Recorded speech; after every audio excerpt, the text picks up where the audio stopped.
Beloved and chosen one, listen closely, because what I am about to say is not for everyone who presses play today.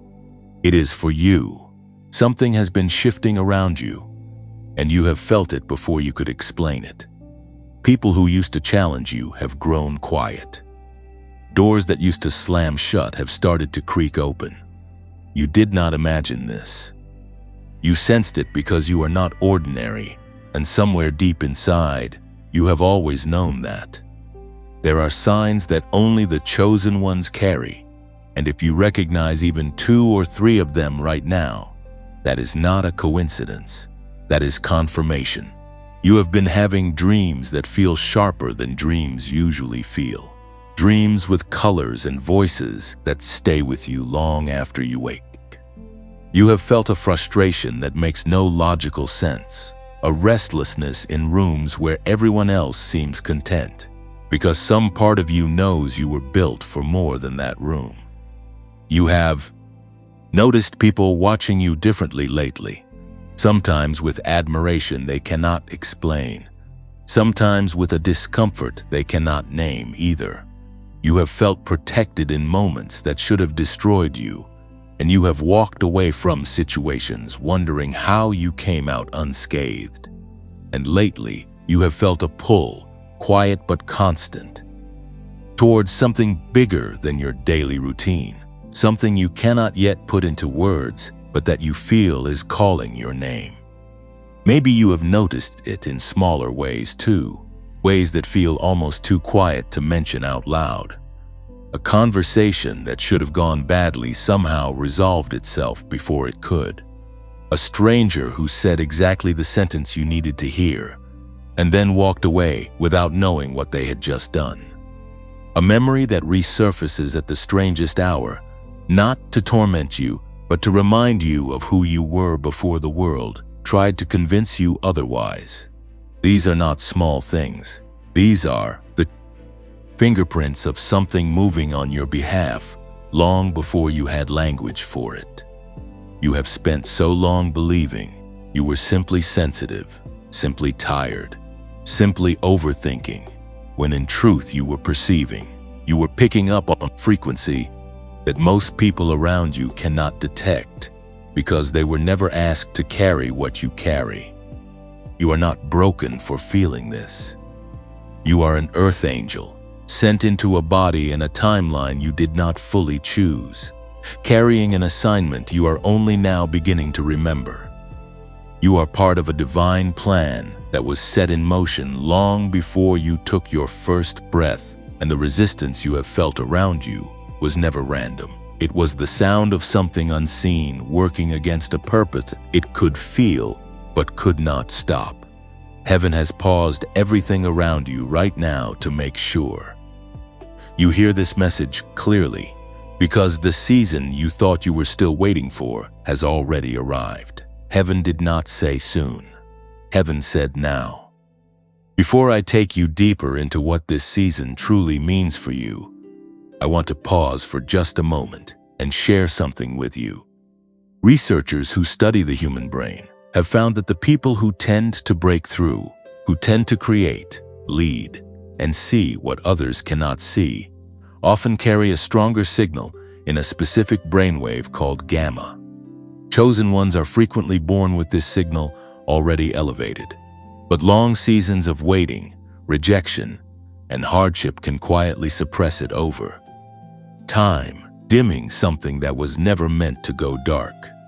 There is a tool built around decades of research into brainwave entrainment, the science of guiding the brain back into the frequencies tied to clarity, creativity, and breakthrough. It is called the genius wave, and it asks for only 7 minutes a day. If you feel something stir in you when I describe it, the link is already waiting for you in the pinned comment below. We will come back to this in much greater detail very soon, but I did not want to take you through everything that is about to unfold without first giving you that anchor. Now, beloved, let us return to what is happening inside you. This shift you are feeling is not random timing. It is divine sequencing. You were not placed in your family, your city, your circumstance by accident. You were positioned deliberately so that when this exact moment arrived, you would be ready to receive it, even if no one around you understands why you suddenly feel different. The weight you have been carrying was never meant to crush you. It was meant to shape you into someone who could hold what is coming next. Every closed door, every person who walked away, every season that felt unfair was quietly building the version of you who could stand in this exact moment without flinching. There is a kind of strength that only develops in the dark, the way certain roots only grow deep when the soil above them refuses to offer easy water. You did not choose every hardship that shaped you, but you can choose what it means now. It can mean that you were forgotten, or it can mean that you were being formed somewhere no one was watching, away from applause, away from approval, in the one place where character actually gets built. The chosen ones rarely look impressive in the middle of their forming. They look tired. They look quiet. They look like they are falling behind. And then one day, without warning, everyone around them realizes they were never falling behind at all. They were being prepared for a weight that lighter people were never going to be asked to carry. You are an earth angel, and earth angels do not simply experience life. They carry light into rooms that have forgotten what light feels like. The trembling you may have started to sense in the people or circumstances around you is not because you have done anything aggressive. It is because something behind you, something they cannot see but can somehow feel, has begun to reveal itself. They are not afraid of you. They are afraid of what is standing with you.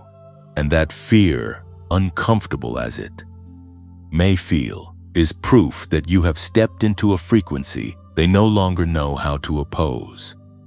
This is the moment to begin practicing what I call the 7-minute return, a simple tool you can carry with you anywhere, requiring nothing but stillness and honesty.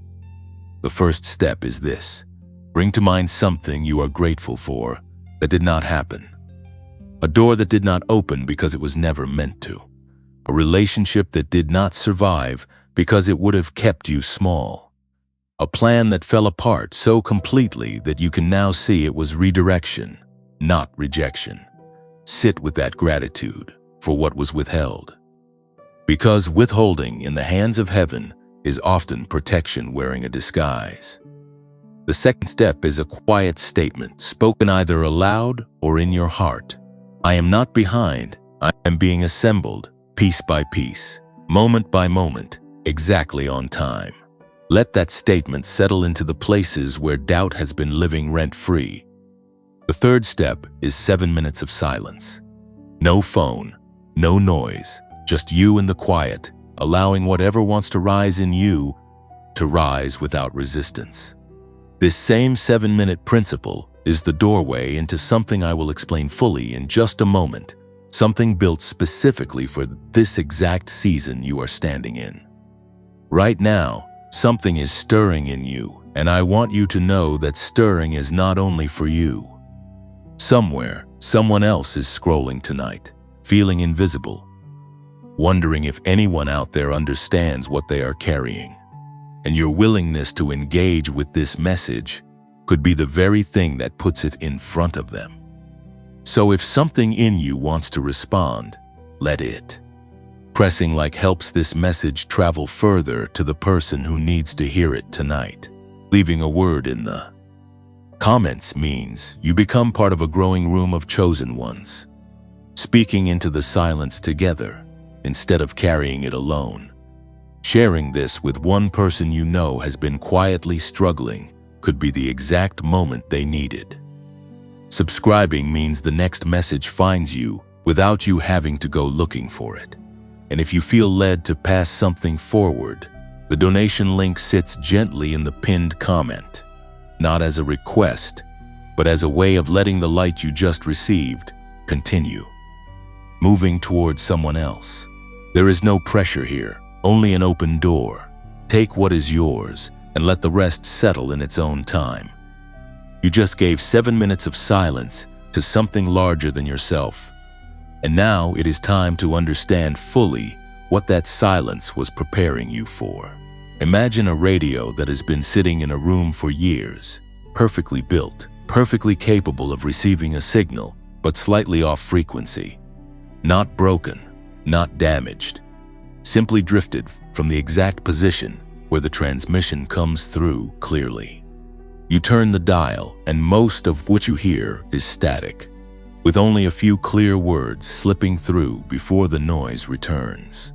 Maybe you have tried to fix it yourself, turning the dial a little to the left, then a little to the right, hoping the next small adjustment will finally bring the signal back. That is not a metaphor for your faith. That is a description of what happens to the brain of a chosen one after a long season of waiting. Earlier in this message, I briefly mentioned something, and I told you we would return to it. Now I want to give you the full picture, because I believe you deserve to understand exactly what has been happening inside you, not just spiritually, but physically, in the actual architecture of your mind. Chosen ones carry a specific frequency. Researchers who study the brain call it gamma, the fastest and most active of all brainwave patterns, associated with moments of sudden insight, creative breakthrough, and what some scientists describe as flow. People who experience strong gamma activity tend to report clearer thinking, sharper memory, and a sense of mental ease even under pressure. It is, in many ways, the frequency of the awakened mind, and the people who carry it most naturally are often the same people who feel called towards something larger than themselves, the same people who have always sensed they were built for more, even when they could not explain why. The work associated with the genius wave traces back to a neuroscientist named Dr. James Rivers, whose research background is described as spanning more than 3 decades in the study of brainwave activity, with work connected to institutions including MIT. I want to be honest with you here, the way I try to be honest with you in everything I share. I have not personally verified every detail of his biography, and I would encourage you to do the same research I did before trusting any name attached to any product, including this one. What I can tell you is that the underlying science his work draws from, brainwave entrainment, is not new and not fringe. It has been studied for decades in laboratories and universities around the world as a real and measurable phenomenon, with researchers exploring how rhythmic sound and light can influence the patterns of activity in the brain. Here is the simple version of how it works. Your brain naturally tends to match the rhythm of certain external sounds, a process scientists call entrainment. When you listen to specially structured audio, often using gentle tones at slightly different frequencies in each ear, your brain begins to synchronize with that rhythm, the way a group of people walking together will eventually fall into step without even noticing. The genius wave is built around 2 of these frequencies in particular. Theta, the slower wave associated with deep creativity, intuition, and the kind of relaxed focus children move through so naturally and adults so often lose. And gamma, the faster wave associated with clarity, breakthrough thinking, and what people often describe as a sudden moment of seeing clearly after a long stretch of confusion. It helps to think of these 2 waves as working in sequence rather than competing with each other. Theta is the quieting, the part where the noise of the day finally loosens its grip and the mind begins to soften. Gamma is what tends to rise once that quieting has done its work, the spark that appears once the static has cleared enough for something sharper to come through. You cannot force gamma directly. You have to let theta open the door first. That sequencing is part of why structured sound, used consistently, tends to produce more noticeable shifts over time than simply trying to think your way into clarity through sheer effort. This is why the practice only takes 7 minutes. You already experienced a small piece of this principle earlier in this message, when I guided you through 7 minutes of silence as part of the 7-minute return. That silence was not arbitrary. 7 minutes is widely considered, by people who study entrainment, to be enough time for the brain to begin shifting into a new rhythm without the kind of mental fatigue that comes from longer sessions. No incense, no special posture, no years of meditation training. Just 7 minutes, headphones on, allowing the sound to do what sound has always been capable of doing, gently guiding the mind back toward the frequency it was built to hold. I think of a woman who wrote in after using this practice for a few weeks, describing herself as someone who had spent years feeling foggy, like she was always one step behind her own thoughts. She said the change was not dramatic or instant, but that somewhere in the second week she noticed that she was finishing sentences in her head before she said them out loud again, something she said she had not experienced since she was much younger. She called it the strangest kind of relief, the feeling of simply thinking clearly again. What strikes me about stories like hers is how ordinary the setting usually is. Nobody describes a thunderclap moment of revelation. They describe folding laundry and noticing their thoughts feel quieter than they used to. They describe driving to work and realizing they did not feel the usual tightness behind their eyes. They describe finishing a difficult conversation and feeling steady afterward instead of replaying it for hours. Small things. The kind of small things that, stacked together over a few weeks, start to look like a person slowly becoming themselves again. I think that is closer to how most real change actually happens, not as a single dramatic before and after, but as a quiet accumulation of mornings where the static is just a little softer than it was the day before. Now, I know some of you are thinking $39 is not nothing. I understand that completely, and I am not going to pretend otherwise or rush past it. If you are watching this message because things have been tight, because waiting has cost you in ways that show up in your bank account as much as your spirit, then $39 is a real number to you, and your hesitation is not a lack of faith. It is wisdom, and wisdom deserves respect, not pressure. So here is what I can tell you honestly. The Genius Wave is normally priced at $49. Through the link in the pinned comment, it is currently available for $39. It comes with a 90-day money-back guarantee, which means you can use it, sit with it, see what it does or does not do for you, and if it does not feel right, you are not locked into anything. That kind of guarantee exists because the people behind this practice are confident enough in what 7 minutes a day can do that they are willing to let you decide with nothing at risk. I also want to gently mention, because it matters, that this product has been copied and resold by accounts that have nothing to do with the original creators. If you decide this is something you want to try, please use only the link in the pinned comment below this video. That is the one place I can personally vouch for, and it is the only way to be certain you are receiving the actual practice, with its actual guarantee attached. Pricing on tools like this does shift over time, and access through promotional links like this one is not guaranteed to last indefinitely. So if something in you has already decided this is worth 7 minutes of your day, there is no real reason to wait on a decision you have already made in your heart. But I want to be clear about something, because I think it matters more than the product itself. You do not need the Genius Wave to be chosen.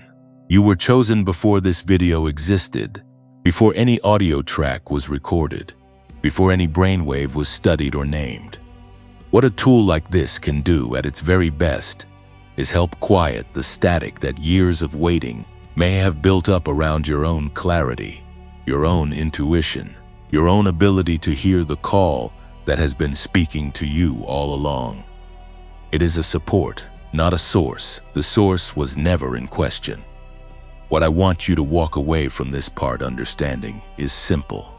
The frequency that makes you who you are, sharp, sensitive, capable of seeing what others miss, has not disappeared. It has only drifted, the way that radio in the room drifted, still capable, still built for clarity, just slightly out of position after years of noise. Whether you choose to use a tool like the Genius Wave to help that signal come back into focus, or whether you choose stillness, prayer, and time, the truth underneath both paths is the same.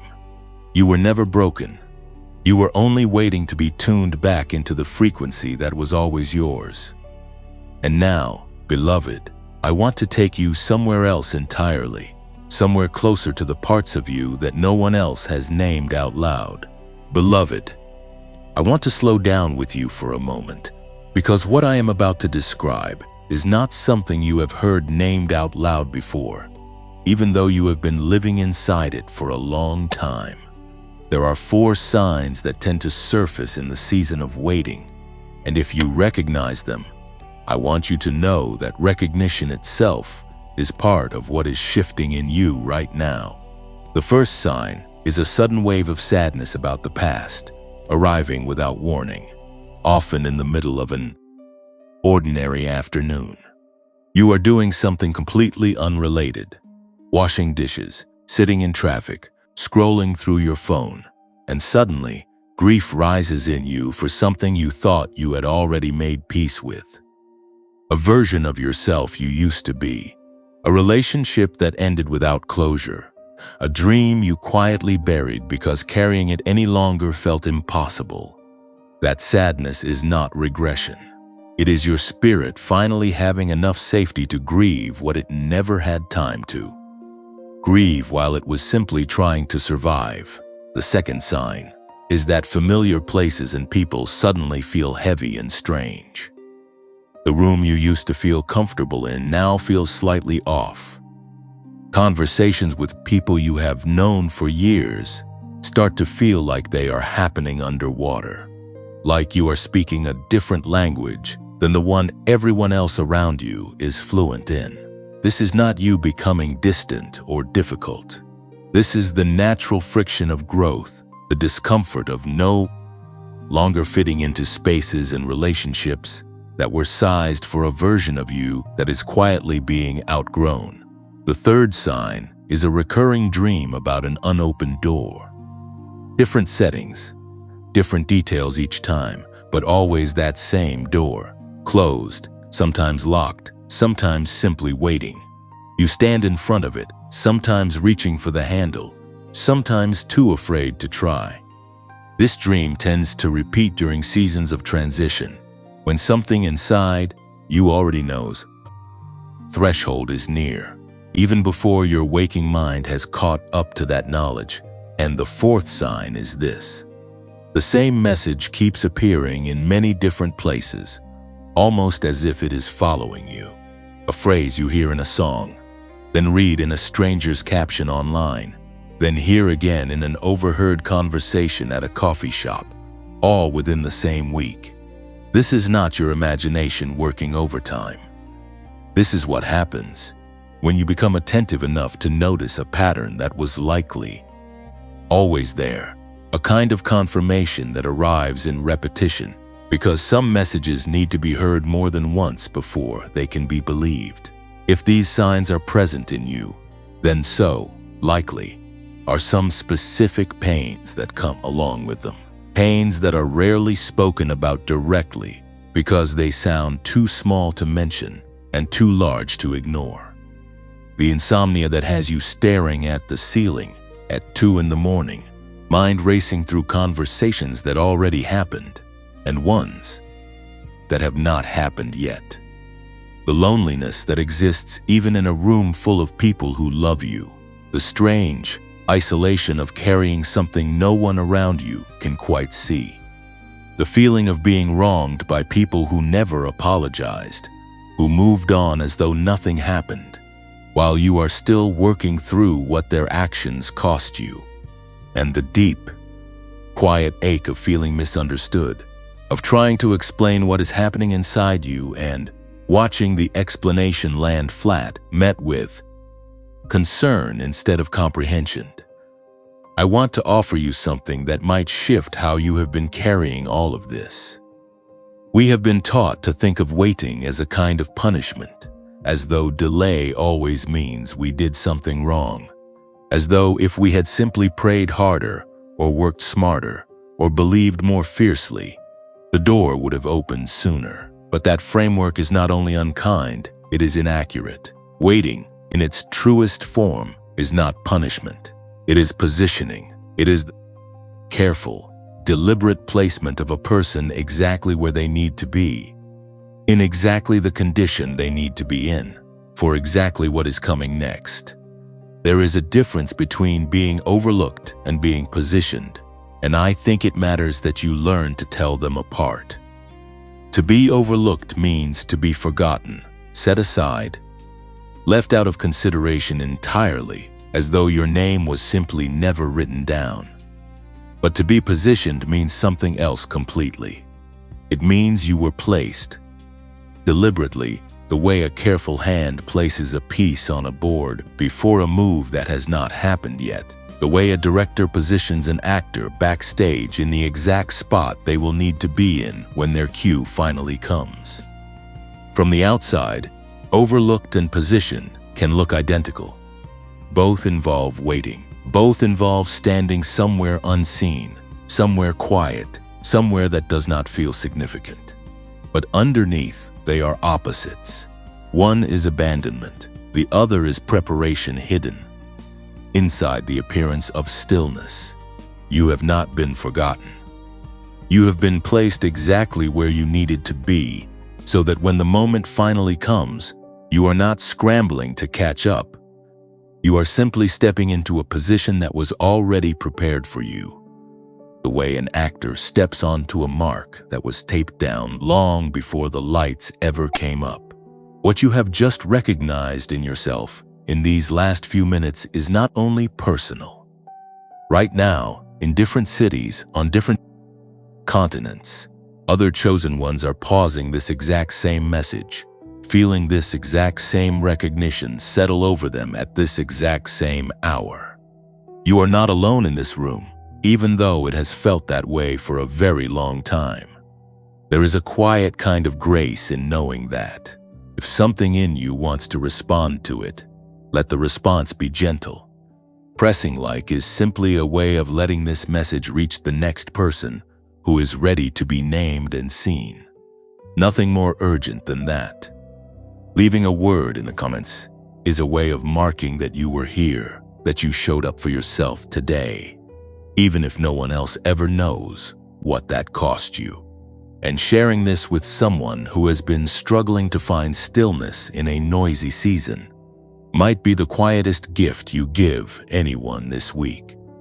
If you feel moved to leave something behind through the link pinned in the comments, let it be a kind of blessing passed forward to the next person who finds their way to this same recognition. Nothing owed, nothing expected. And if something in you wants to stay, to remain part of this, subscribing is simply choosing to keep walking with this community of chosen ones, together, in the quiet. I have walked with many people through this exact season, and almost without exception, the moment they stopped fighting, the waiting, and started trusting the positioning, was the moment everything around them began to soften. Not because their circumstances changed instantly, but because they stopped interpreting stillness as abandonment. And that single shift in perception changed how they carried everything else. There is a particular kind of peace that becomes available to you the moment you stop asking why this is taking so long and start asking what this time is actually preparing you for. That question, asked sincerely, tends to open something in a person that urgency never could. If what I have described in this part feels uncomfortably accurate, if you read these 4 signs and felt your chest tighten with recognition, I want to invite you to do something simple. Type the words "I see it" in the comments below. Not as a performance, not for anyone else watching, but as a quiet acknowledgement to yourself that you are paying attention to what is happening inside you. There is something powerful about naming a thing out loud, even in 2 small words, even in a comment section. Naming it is often the first step toward no longer being controlled by it. And if part of you has moved past simply recognizing these signs, if part of you is starting to feel ready to toward whatever comes next, even without knowing exactly what that looks like yet, I want you to type the words "I'm ready" and let that small declaration begin doing its quiet work in you. There is one more thing I want to say before we move forward together. If you have sat with this message and felt something settle deep inside your chest, something that feels less like understanding and more like receiving, then go ahead and type the words "I receive" and let those 2 words become the beginning of however this season continues to unfold for you. Beloved, what you just named in the comments, what you just allowed yourself to feel in the quiet of the last few minutes, deserves to be honored before we move forward together. Before we talk about what is coming, we need to be honest about what waiting has already taken from you, because pretending it cost you nothing would dishonor everything you have carried to get here. Let us be frank with each other for a moment. The years of waiting have taken things from you that you may not have fully grieved yet. Things that do not show up on a list anyone hands you. Things that simply accumulate quietly in the background of an ordinary life. There are relationships that could have been built, friendships and connections you held back from because you were too tired, too guarded, too uncertain of your own footing to let someone new all the way in. People who reached toward you during your hardest seasons, and instead of reaching back, you withdrew, because withdrawal felt safer than risking one more disappointment. You may not even remember all their faces now, but somewhere in you, there is an awareness of doors that closed quietly, not because they were slammed shut by someone else, but because you did not have the strength left to walk through them. Some of those people called once, twice, maybe a 3rd time, and when you did not answer, they assumed you no longer wanted to be reached, and they stopped trying. You never told them the truth, that you wanted to answer, that you simply did not have anything left to offer a conversation that day. There is a career that could have gone further. Opportunities you did not pursue because you did not believe in that particular season that you deserved them. Promotions you talked yourself out of applying for.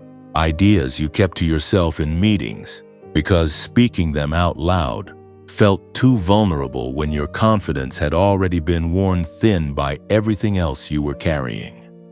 You watched other people move forward. Sometimes people with less experience than you, less insight than you, and you told yourself it did not matter, even when it did.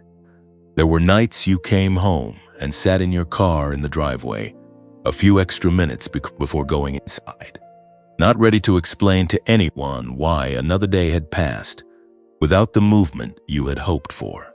There is the freedom to tell big dreams out loud, the simple human freedom of saying, "This is what I want," without flinching, without immediately qualifying it, without bracing yourself for the look on someone's face that says they think you are reaching too far. Somewhere along the way, you learned to make your dreams smaller before you even spoke them, shrinking them down to a size that felt safe to say in public because the bigger version of that dream had been met with silence, or worse, with quiet doubt, one too many times. You learn to say, I am thinking about maybe trying something new instead of saying the actual size of what you wanted, because the smaller version was easier for other people to swallow and easier for you to survive if it did not happen.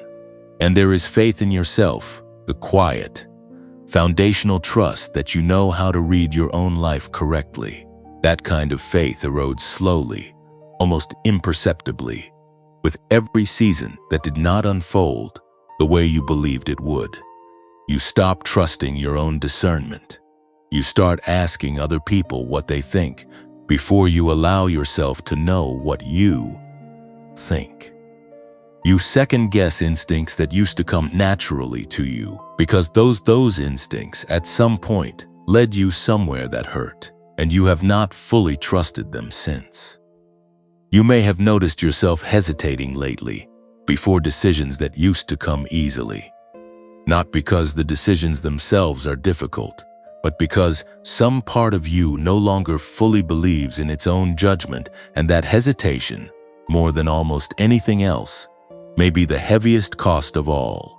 What makes this particular kind of loss so hard to name is that none of it announces itself the way a single dramatic event would. There was no one afternoon when your confidence left you all at once. It simply thinned. Conversation by conversation, disappointment by disappointment, and until one day you noticed it was gone and could not remember the last time you had felt certain of anything. Grief usually has a date attached to it, a funeral, a goodbye, a moment you can point to. This kind of grief does not. It accumulates so quietly that you only recognize the size of it in hindsight, when someone finally says it out loud and something in your chest tightens in recognition. I am not going to rush you past this. I am not going to immediately tell you that all of this was secretly for your good, that every closed door was a hidden blessing, that you should already be grateful for what it cost you. That kind of fast reframing, offered before the pain has even been allowed to exist fully in the room, can feel less like comfort and more like dismissal. So instead, I want you to simply sit with this for a moment. Let yourself acknowledge, without rushing to fix it, that something real was lost in these years. Time was lost, confidence was lost, relationships were lost, and it is allowed to hurt exactly as much as it hurts, for exactly as long as it needs to. There is a moment in Scripture that captures this kind of fear and loss with a precision that still unsettles people. Thousands of years later, in the second book of Kings, chapter 6, there is a servant who wakes early in the morning and walks outside to find his city completely surrounded. Not by a handful of soldiers, not by a manageable threat he might reason his way through, but by an entire army, horses and chariots positioned on every side, as far as he can see in every direction. He has no warning. He has no time to prepare himself emotionally for what he is looking at. One moment he is simply beginning his day, the ordinary motions of waking, stepping outside, breathing the early air, and the next moment his entire field of vision is filled with the very thing he has feared most, surrounding him completely, with no visible way out. Think about the helplessness contained in that image. This was not a man who had been careless or unprepared. He had simply gotten up, the way he had gotten up every other morning, and walked into a sight that no amount of preparation could have softened. There was nothing he had done wrong to deserve waking up to that. Sometimes the surrounding does not arrive because of a mistake you made. Sometimes it simply arrives, the way a storm arrives, indifferent to whether you were ready for it. The servant runs to Elisha in a panic, asking the question that anyone in his position would ask, the question that does not need elaboration because the fear inside it is universal. What shall we do? There is no posturing in that question, no attempt to sound strong or composed. It is simply raw, immediate fear, The kind that comes from looking directly at something that appears to have already decided your fate before you have had a chance to respond to it. I want you to sit in that moment with him for a while, beloved, because I think many of you are standing exactly where he was standing, surrounded by circumstances that seem to occupy every direction you look. Financial pressure on one side, strained relationships on another, health concerns pressing in from somewhere else. A career that feels stalled no matter how hard you push against it. And like that servant, you may have woken up one morning recently and simply looked around at your life and felt that same specific, suffocating fear, the sense that you are completely surrounded, with no clear path forward that you can see with your own eyes. That fear is real. I am not going to tell you it was foolish of him to feel it, and I am not going to tell you it is foolish of you to feel it either. Sometimes the threat really does surround you on every visible side. Sometimes there genuinely is no path forward that your own eyes are capable of locating. That is not weakness. That is simply what it looks like to be human, standing inside a moment that is larger than your current ability to see your way through it. I am going to leave you there for now, in that exact moment of surrounding, of fear, of a question with no immediate answer, because I do not want to rush past what that servant felt any more than I want to rush past what you have felt. Some moments need to be fully acknowledged before they can be fully understood. What was lost in your years of waiting deserves the same honesty. It was real, it mattered, and before we go any further together, I wanted you to know that I see it too. Beloved, we left that servant standing in the middle of his fear, surrounded on every side, asking a question that had no visible answer. I did not rush past that moment, and I am not going to rush past it now either, because what happens next in that story is the entire reason I wanted you to sit inside his fear long enough to feel it. Elisha does not answer the servant's panic with reassurance about the size of the army outside.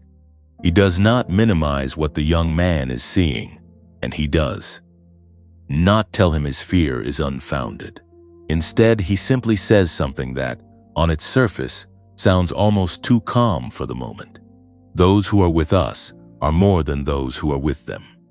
The servant, understandably, does not feel comforted by a sentence that contradicts everything his own eyes have just shown him. So Elisha does something else. He prays not for the army to be removed, not for the threat to disappear, but for the young man's eyes to be opened. And when they are opened, the servant sees what was there the entire time, hidden in plain sight, surrounding the surrounding army. Horses and chariots of fire, filling the mountainside, present long before the prayer was ever spoken. Notice what Elisha does not do. He does not argue the servant out of his fear with logic. He does not list reasons why things will probably be fine. He does not tell him to simply have more faith, as though faith were a switch that could be flipped on command. He prays for sight, because he understands something many of us forget in our own surrounded seasons, that the problem is rarely the absence of protection. The problem is usually the absence of perception. The provision was already standing on that mountainside before the prayer was spoken. Nothing needed to be sent. Something only needed to be revealed. This is what Scripture calls a kind of waiting that is not punishment but preparation. The kind I want to name for you now is sacred waiting. Not every season of stillness is wasted time. There is a particular kind of waiting that exists for one purpose only: to mature a person, to purify what is unnecessary out of them, to teach them to trust something larger than their own eyesight, until they no longer need external validation to know what is true. The servant did not become braver because the army left. He became braver because his perception changed, while the army was still standing right there in front of him. That is the entire shape of sacred waiting. The circumstances often do not move first.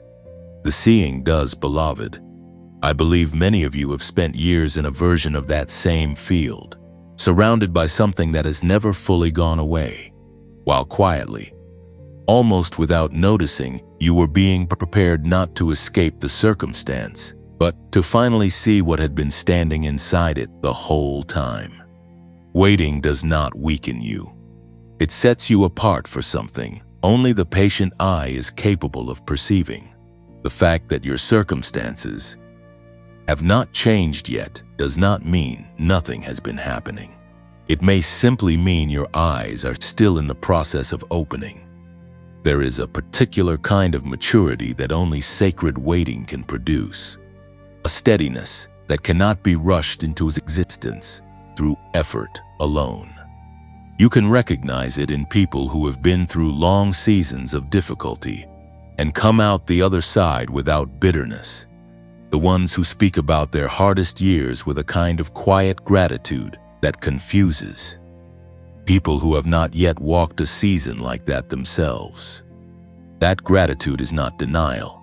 It is not pretending the difficulty did not hurt. It is the fruit of having been formed by something they did not choose, formed in a way that comfort alone never could have accomplished. If you have felt yourself growing quieter, steadier, less reactive to things that used to undo you completely, that is not coincidence. That is the slow architecture of sacred waiting, doing its work in you long before you had language to describe what was happening. And this is where the second concept enters. The one I believe explains why this video found you exactly when it did. There is a moment described across Scripture and across the testimonies of people who have lived through their own surrounded seasons. A moment that arrives not gradually but suddenly. A moment I call the hour of revelation. This is the precise point at which a person finally understands why they had to endure what they endured, why they were rejected when they should have been welcomed, why they were overlooked when they should have been chosen, why doors closed that, in hindsight, were never meant to open for them at all. The hour of revelation is not the moment the trial ends. Often the trial is still very much present when revelation arrives, the same way that mountain was still surrounded by horses and chariots when the servant's eyes finally opened. The hour of revelation is the moment the meaning becomes visible, even while the circumstance remains. I want you to consider that you may be standing in that exact hour right now. Not the hour where everything outside you finally resolves itself, but the hour where everything inside you finally understands.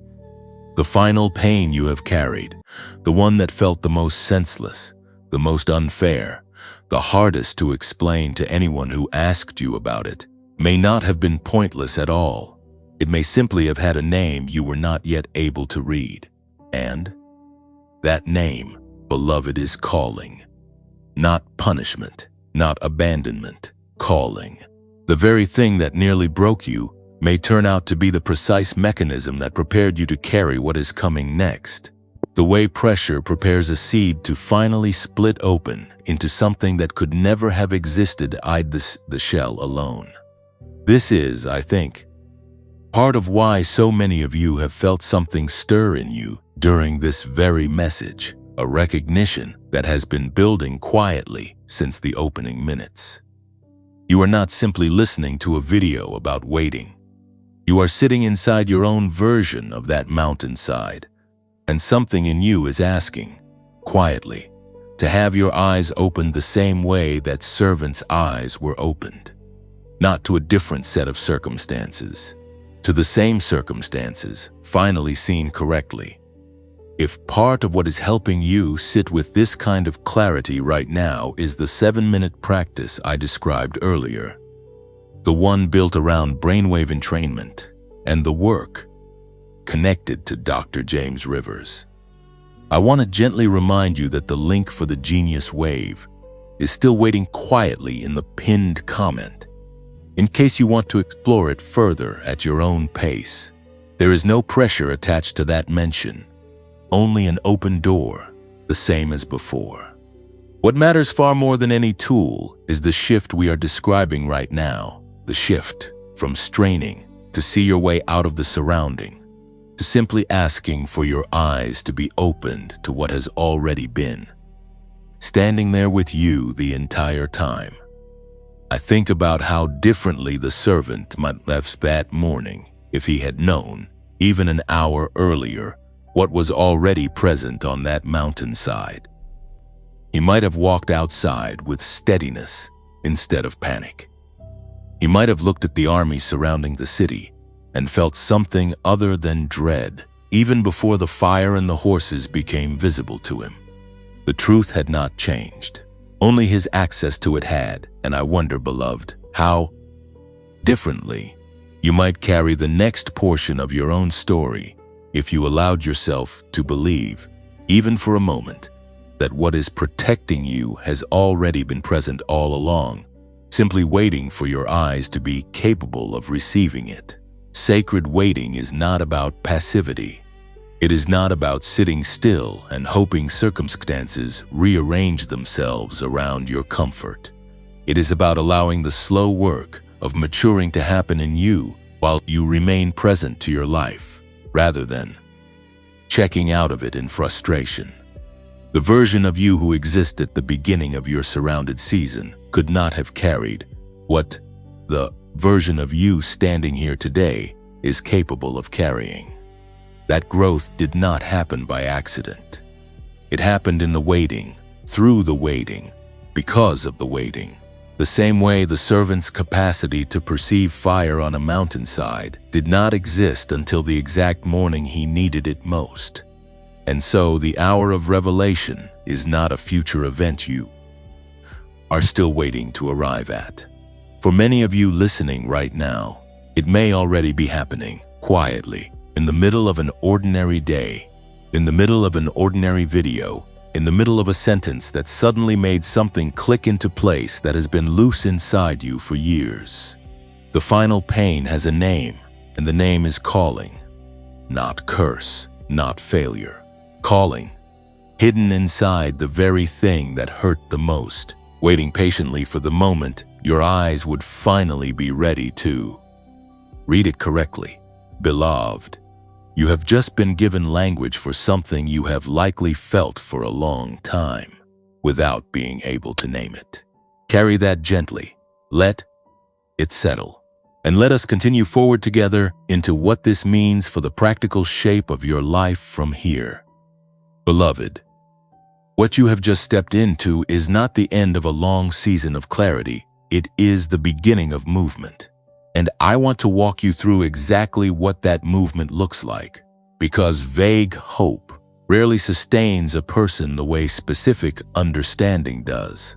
There are 3 things that are shifting in your life right now, even in places where, on the surface, nothing visible has changed yet. The first is your relationships. People who have been quietly draining you, the ones who left you feeling smaller after every conversation, are beginning to drift toward the edges of your life on their own, without confrontation, without dramatic endings, simply through a natural distancing that happens when 2 people are no longer moving at the same frequency. At the same time, new people are beginning to appear, often in ordinary ways. A conversation at the right moment, a connection made through someone you barely know, a relationship that starts small and unremarkable, and then quietly becomes one of the most important in your life. This is not coincidence. This is alignment finally catching up to who you have become. The second thing shifting is your sense of purpose. For a long time, the question, what should I do with my life, has felt enormous, almost paralyzing in its size. The kind of question that makes you want to avoid thinking about it altogether, because no answer ever feels big enough or certain enough. That is beginning to change. Instead of one massive overwhelming answer arriving all at once, you are starting to notice small, clear steps presenting themselves, one at a time, each one obvious in a way that earlier steps never were. You do not need the entire staircase illuminated. You only need the next step to be visible, and that is exactly what is beginning to happen. The third thing shifting is your resources and opportunities. For years, it may have felt like you were fighting for everything you received, negotiating, proving, convincing people of your worth before they would offer you anything at all. That exhausting posture is beginning to soften. What is coming toward you now is starting to feel less like something you have to fight for, and more like something that is simply due to you, owed to you by the natural unfolding of a season that has finally turned in your favor. It helps to notice these three areas are not separate from each other. Even though I have described them one at a time, the relationship that realigns often opens the door to the opportunity. The clarity about purpose often changes who you attract into your life in the first place. None of this is moving in isolated lanes. It is moving together, the way a single turning tide lifts every boat in the harbor at once, even the ones that have been sitting still for so long their owners forgot they could float. I want to be honest with you about the emotions that tend to accompany this kind of shift, because they are not always what people expect. Alongside hope, you may also feel a strange kind of fear. The fear that comes from finally having something to lose after a long season of having very little to protect. You may feel impatience, a restlessness that wants everything to move faster than it is currently moving. You may even feel a flicker of guilt, wondering why you are finally receiving breakthrough while people you love are still standing in their own surrounded seasons. All of these feelings are normal. None of them disqualify you from what is happening. There is one more emotion worth naming honestly, because almost no one talks about it. Disorientation. After years of bracing yourself against disappointment, your nervous system may not immediately know what to do with good news. You might catch yourself waiting for the other shoe to drop, scanning a positive development for the hidden catch you have grown used to expecting. That instinct is not distrust in what is happening. It is simply the residue of a long season finally meeting a new one, and it takes time for a body that has lived in vigilance to learn how to rest in arrival. Be patient with yourself here. You are not failing to trust the breakthrough. You are simply learning, perhaps for the first time in years, what it feels like to stand in a season where bracing is no longer required. There are a few things I want to gently caution you against during this particular window. Do not rush to explain this season to people who are not ready to understand it. Not everyone around you has eyes open enough yet to see what you are seeing, and trying to convince them before they are ready will only exhaust you and frustrate them. Do not abandon the practices that brought you here. The silence, the gratitude, the 7 minutes of stillness, simply because momentum has started to build. Movement is not a reason to stop tending the soil that grew it, and do not measure your breakthrough against anyone else's timeline. Comparison is one of the fastest ways to poison a season that was never meant to look like anyone else's. You can believe in anything right now, beloved, not as a careless platitude, but as a real invitation. You can believe in the relationships that are quietly realigning around you. You can believe in the clarity that is beginning to replace years of confusion about your purpose. You can believe that what is owed to you is finally finding its way to you, not because you fought hardest, but because the season assigned to delay has finally completed its work. Chosen ones, beloved, do not simply receive what is given to them and keep it to themselves. They carry it forward, and in carrying it, they multiply it. Every single person watching this message right now is part of something far larger than any one person's individual waiting season could ever contain on its own. You are joining a movement of people waking up to the same recognition at roughly the same time, across cities and countries that have no connection to each other except this exact frequency of understanding. If something in you wants to be part of building that movement, rather than simply watching it from the outside, let that desire find a simple expression. Pressing like is a way of choosing to be counted among those who are part of what is being built here. Dropping a word in the comments sends a signal to other chosen ones that they are not watching alone, that the room is fuller than any of you realized.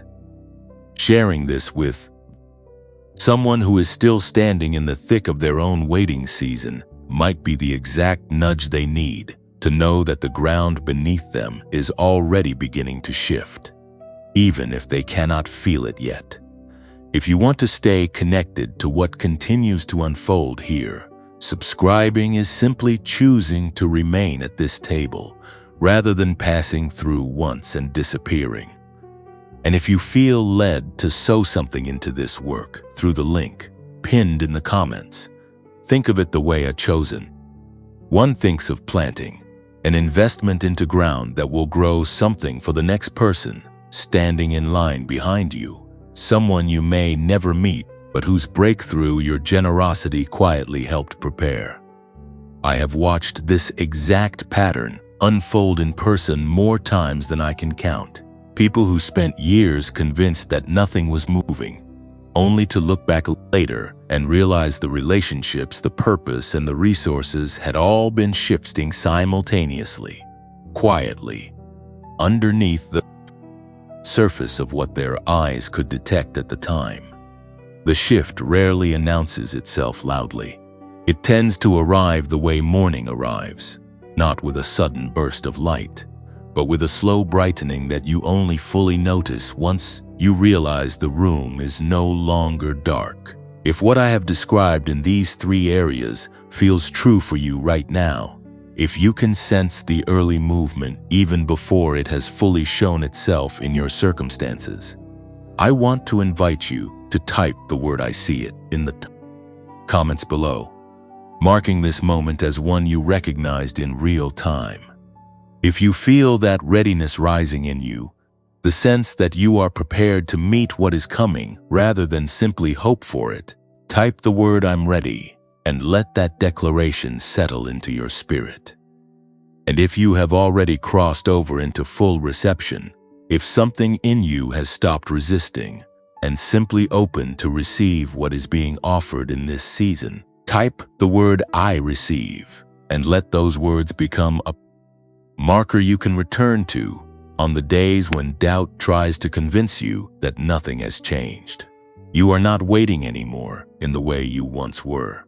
You are walking now, even if the steps are small, even if no one around you has noticed yet. And what I want to show you next is who you have actually become in the process of all this walking. Beloved, everything we have walked through together up to this point has been building toward a single moment, and that moment is now. After the recognition, after the honoring of what was lost, after the sacred waiting and the hour of revelation, after watching relationships, purpose, and resources begin to shift around you, something in you has changed so completely that the old name no longer fits. I want to give you a new name now, not one I invented carelessly, but one that has been forming in you through every part of this message. You are a shield bearer. I want to sit with you in what that actually means, because a name like this is not decoration. It is identity, and identity shapes how a person walks through every room they enter for the rest of their life. A shield bearer is not the one who throws the first strike or seeks out conflict to prove their strength. A shield bearer is the one who stands in the gap, the one whose presence alone changes what is possible for the people around them, because something unseen moves with them wherever. they go. In ancient times, the shield-bearer walked beside the warrior, not behind him, close enough that the warrior's exposed side was never truly exposed at all. You have spent years feeling like the exposed one, the unprotected one, the one standing alone against whatever came for you.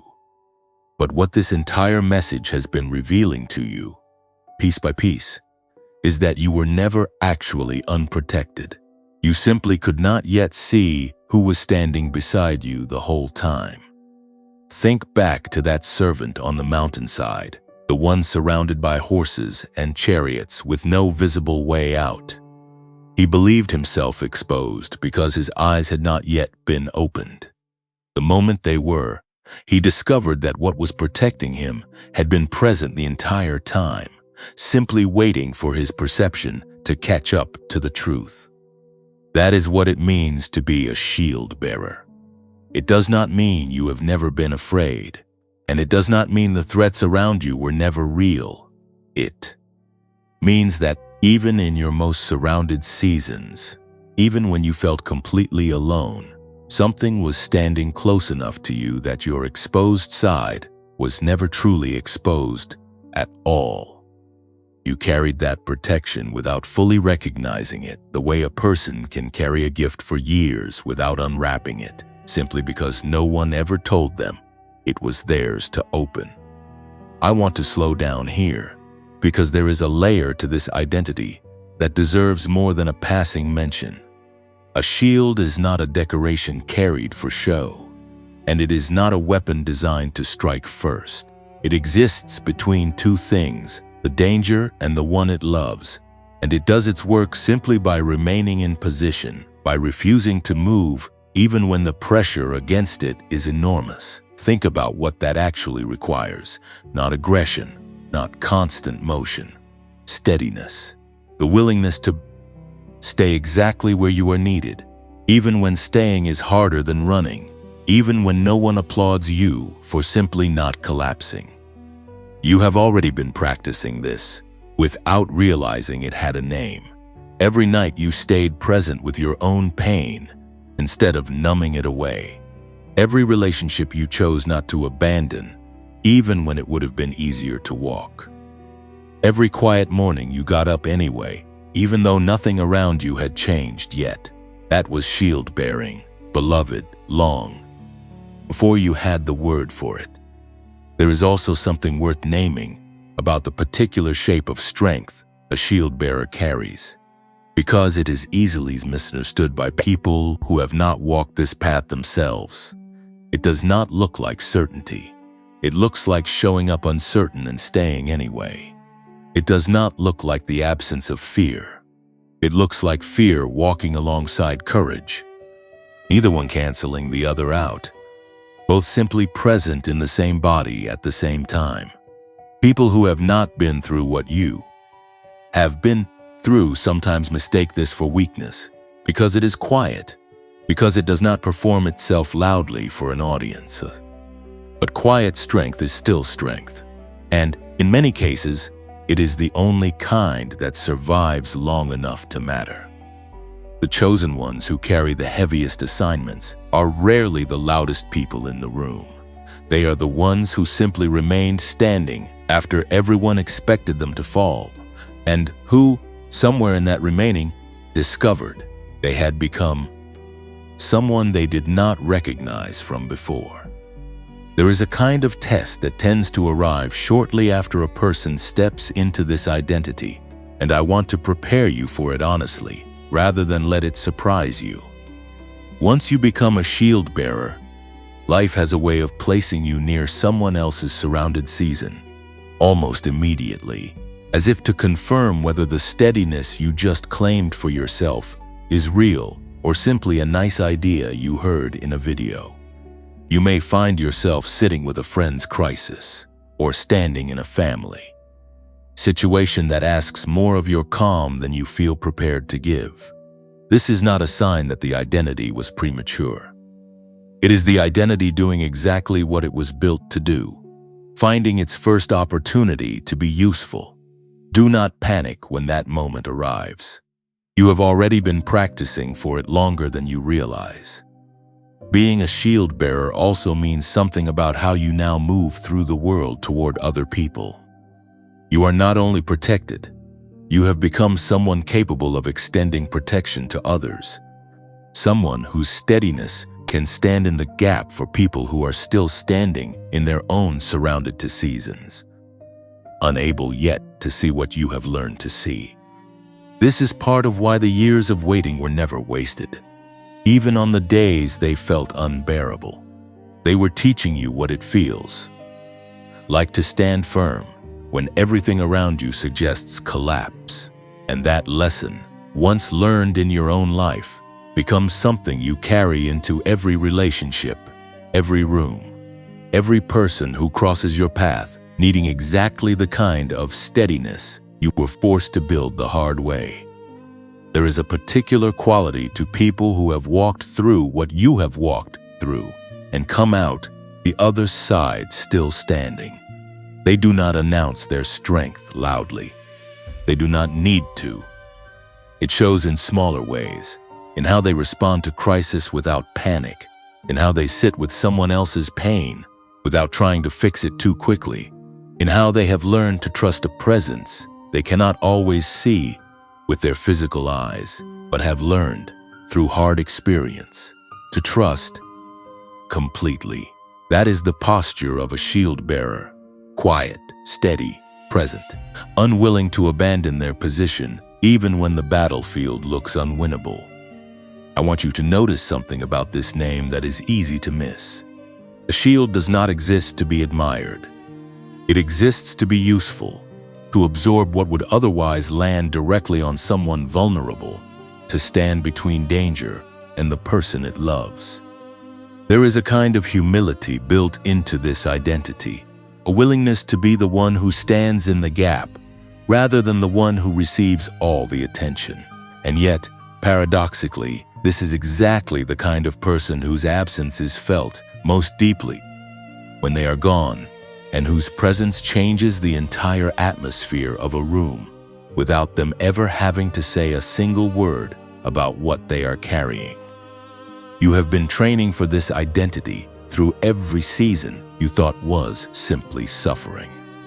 The insomnia that taught you to sit with discomfort without running from it.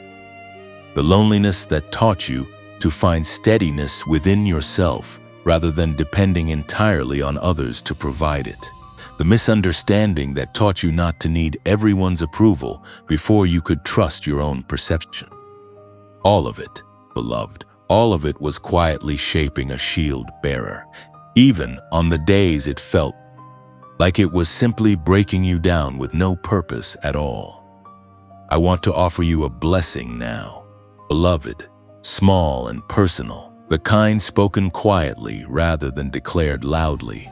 May you walk from this day forward, knowing that you were never standing alone. Even on the mornings it felt that way most acutely. May your eyes continue opening, the way that servant's eyes opened, to what has been protecting you all along. May the steadiness you have built in your own surrounded seasons become a gift you offer freely to others who are still standing in theirs. May you carry your shield, not with the weight of a burden, but with the quiet dignity of someone who finally understands what they were built for. And may you never again mistake the silence around you for absence, because what stands with you has never once needed to announce itself to be real. You are a shield bearer, beloved. Carry that name gently and let it walk with you into everything that comes next. Beloved, now that you have stepped into this name, shield bearer, I want to make sure this identity does not stay only as a beautiful idea you carry in your heart, untouched by your actual days. A name like this is meant to walk into your kitchen in the morning, into your work emails, into the conversations you have been avoiding. So let us talk plainly about what you can do right now, today, in the 3 areas that are already shifting underneath you. Begin with relationships, because this is usually where the most immediate movement is felt. If you have been sensing a quiet drift between yourself and certain people, do not force yourself to chase after the closeness that used to exist there. Forcing a relationship to stay the same shape it was in your old season often interferes with the very realignment that is trying to happen. Instead, practice releasing with grace rather than releasing with resentment. You can love someone and still let distance grow between you without turning that distance into a wound either of you has to carry.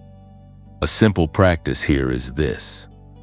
When you notice yourself replaying a conversation that left you feeling smaller, pause and ask whether that relationship has been feeding the person you are becoming or feeding the person you are leaving behind. You do not need a dramatic confrontation to answer that question honestly. Sometimes the most powerful action is simply choosing, quietly, not to initiate the next several conversations and watching what happens to your own peace when you stop carrying the entire weight of keeping that connection alive by yourself. At the same time, stay open to the new people beginning to enter your life, even when they arrive in forms you were not expecting.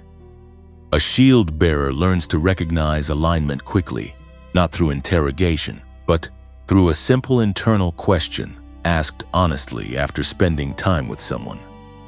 Do I feel steadier after this conversation, or do I feel smaller? That single question, asked consistently, will tell you almost everything you need to know about who belongs in this new season and who belonged only to the old one. Practically, this might mean saying yes to an invitation you would normally decline out of habit, or reaching out first to someone you have been hesitant to approach. Trusting that the same alignment that is rearranging your relationships from a distance is also capable of placing you in the right room at the right hour, if you're willing to show up for it. It also helps to remember that releasing an old relationship does not require you to decide, once and for all, whether that person was good or bad for you.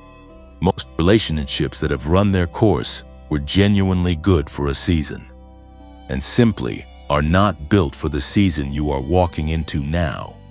You do not need to rewrite the meaning of what they gave you in order to let them go. A shield bearer can hold gratitude for what a relationship once provided, and clarity about its current limits at the very same time, without forcing one feeling to cancel out the other. This is a more honest way to release people than the all or nothing thinking that so often keeps us stuck, either idealizing what is ending or villainizing it, when most of the time the truth is simply that two people have continued growing and no longer share the same direction. Move now to purpose, the second area where you are being asked to take practical action rather than simply wait for clarity to arrive fully formed. I want to free you from a misunderstanding that keeps many people stuck for years. You do not need to know your entire purpose before you are allowed to take the next step. You only need to know the next step. If there is a class you have been wanting to take it, even if you cannot yet see how it connects to anything larger. If there is a conversation you have been avoiding about a career change, have it, even if you do not yet know exactly what comes after that conversation. If there is a creative project you have quietly set aside because it felt too small to matter, pick it back up, because small obedience is often the exact mechanism through which larger purpose reveals itself. Purpose rarely arrives as a complete blueprint. It arrives as a single door, and you only discover what is behind it by being willing to walk through the one currently in front of you, instead of waiting for a map of every door that will ever come after it. A simple daily practice for this area is to ask yourself each morning, what is the smallest true action I can take today that moves me one step closer to the life I sense waiting for me? Not the largest action, not the most impressive action, the smallest true one. Shield bearers are not built through occasional grand gestures. They are built through consistent small steps taken, even when no one is watching and no immediate reward is visible. Now consider resources and opportunities, the third area, and perhaps the one that requires the most practical adjustment in how you carry yourself day to day. For years, you may have approached opportunity from a posture of proving, walking into rooms already bracing for rejection, already rehearsing your defense before anyone has even questioned you. That posture, while understandable given everything you have walked through, is no longer the posture this season requires of you. Practice. Walking into rooms, conversations, and negotiations from a posture of receiving rather than fighting. This does not mean passivity. It means trusting that what is yours does not require you to wrestle it away from an unwilling universe. When an opportunity presents itself, notice if your first instinct is anxious over preparation, born from old scarcity, or calm readiness born from new alignment. You can still prepare thoroughly. You can still work hard. But there is a difference between preparing from fear and preparing from confidence, and that difference is often felt by the very people deciding whether to extend you the opportunity in the first place. A practical step here is to stop accepting less than what you know. In your most honest moments, you are worth. Simply because saying no to a smaller offer used to feel too risky in your old season. This might look like negotiating a salary you would have previously accepted without question. It might look like declining a project that pays poorly and disrespects your time, trusting that turning it down creates space for something more aligned to arrive in its place. It might look like finally charging what your work is actually worth, after years of underpricing yourself out of fear that asking for more would cost you the opportunity altogether. Shield bearers protect, and one of the things you are now being asked to protect is your own worth, refusing to let old scarcity continue dictating what you accept. I want to offer you one more practical tool that ties all three areas together. Something you can use anytime you feel uncertain about which step to take next. Before any decision, no matter how small, pause and ask yourself a single question. Does this choice come from the person I used to be, the one who was simply surviving the surrounding, or does it come from the person I am becoming, the one who has learned to trust what stands beside her, even when she cannot fully see it? That question, alone, asked honestly and consistently, will guide far more of your decisions correctly than any amount of overthinking ever could. None of this requires perfection. You will still hesitate sometimes. You will still occasionally slip back into the old posture of proving instead of receiving, the old habit of chasing relationships that have already served their purpose. The old fear of taking purposeful steps before you feel fully ready. That is not failure. That is simply what it looks like to be human while becoming someone new. What matters is the direction you are facing, not the speed at which you arrive. A shield bearer is not someone who never stumbles. A shield bearer is someone who gets back into position after stumbling, again and again, until staying in position becomes less effort and more identity. Beloved, these three areas, relationships, purpose, and resources, are not separate tasks on a checklist. They are simply different rooms in the same house, the house you are now learning to live in as the person you have become. Walk through each room with the same steadiness you are learning to carry everywhere else, and watch how quickly the entire house begins to feel like it finally belongs to you. Beloved, before we close this part of the journey together, I want to pause and say something I have been holding since the very beginning of this message. Thank you. Not the kind of thank you offered out of habit, but a real one. The kind meant for the part of you that almost did not press play today, The part of you that has been disappointed by enough promises before to have every reason to scroll past one more voice claiming to understand what you are carrying. You stayed anyway. You let yourself be named. You let yourself grieve what was lost. You let yourself sit in surrounding long enough to ask for new eyes. And you let new names settle over you, even when some part of you still felt unsure whether you deserved it. That kind of trust is not small, and I do not take it lightly. I want you to know, clearly and without exaggeration, that you are not the only one walking through this exact message today. All across the world, in cities whose names you will never know, other chosen ones are sitting with the same words, feeling the same recognition rise in their chest at this same hour. Someone is hearing this on a long drive home.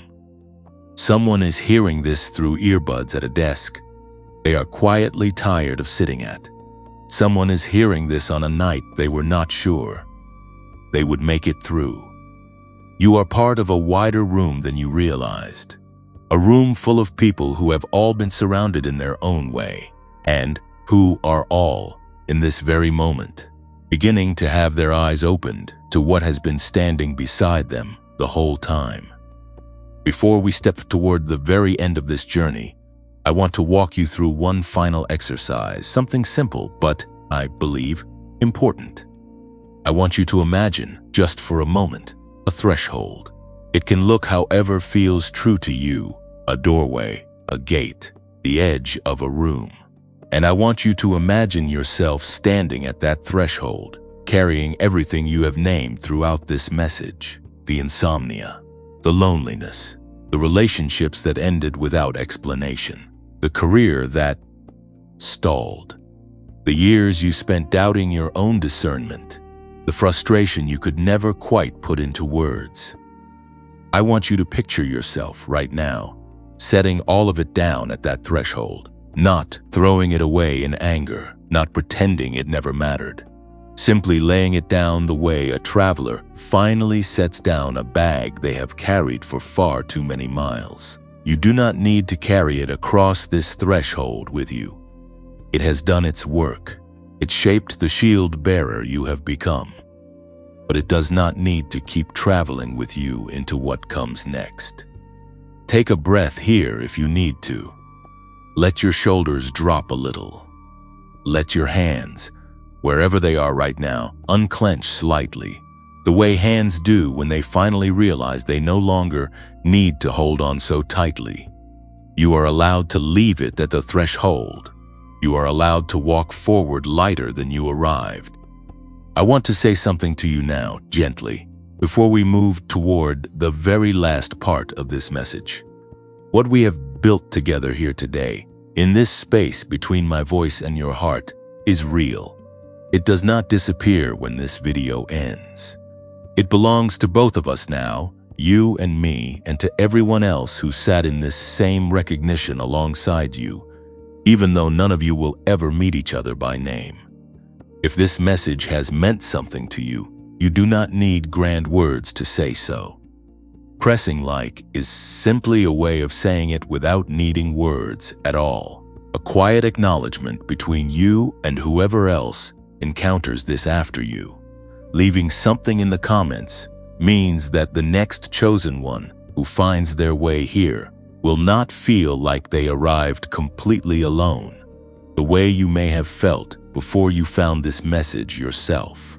And sharing this with one person, just one, the person who comes to mind right now without you even trying to think of them, might be the simplest act of love you offer anyone this week. Subscribing, if you feel moved to, is not really about a platform at all. It is choosing to remain part of this community of chosen ones who are waking up together, slowly, one message at a time. And if something in you feels moved to pass something forward through the link pinned quietly in the comments, let it be offered without pressure and without expectation. Simply a small way of extending what you have received here to wherever it is needed next. There is no urgency in any of this. There is no checklist you need to complete before you are allowed to close this video and return to your day. Everything I have just described is an invitation, not an obligation, and you are free to take only what feels true and leave the rest exactly where it is. I want to mention one final time the practice I described earlier in this message, the genius wave, built around the science of gamma and theta brainwaves and the work connected to Dr. James Rivers. I am not going to walk you through all the details again. You already have everything you need to make that decision for yourself. What I will say is this: if something in you stirred when I first described it, if some part of you has been quietly returning to that mention throughout this message, that stirring is worth paying attention to. If the genius wave met you somewhere in the middle of this message, and you know it is a yes, it is waiting for you in the pinned comment below, exactly as it has been the entire time, with no pressure attached, only an open door for whenever you are ready to walk through it. I think often about how strange and quiet most real transformation actually is. We tend to imagine breakthrough as something loud, something dramatic, a single defining moment that arrives with thunder and changes everything in an instant. But more often, in my experience, breakthrough looks like this. A person sitting alone with a video, recognizing themselves in words spoken by a stranger, feeling something shift internally that no one else in the room would even notice. No fireworks, no audience.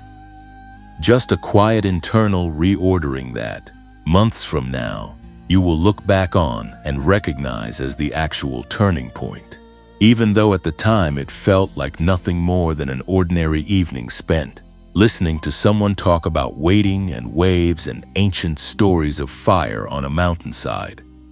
You arrived here today carrying something heavy, beloved, even if you could not fully name what that something was when you pressed play. And whether or not you realize it yet, you are leaving this message lighter than you arrived.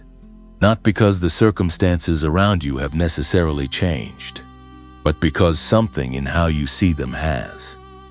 That shift, small as it might feel right now, tends to grow. It tends to ripple outward into decisions you make this week, conversations you have differently than you would have a few days ago, doors you walk through that you might have hesitated at before. I want to leave you with one final thought before we step into the closing of this message together. You did not find this video by accident, and you did not stay until this point in it by accident either. Something in you was ready to hear this, ready to be named, ready to set something down at a threshold and walk forward without it. That readiness is not common, and it is not something everyone arrives at. The fact that you are here, now, having walked through every part of this message with me, tells me something important about who you actually are, beneath everything the years of waiting tried to convince you of. You are not who you were when this message began. You carry a name now. You carry a steadiness you did not have before, even if it still feels new and slightly unfamiliar, the way any new identity feels before it settles fully into the way you walk and speak and meet the world. Carry it gently from here. Let it grow at its own pace. And know that whatever comes next, you are not walking into it the way you walked into this message, surrounded and uncertain.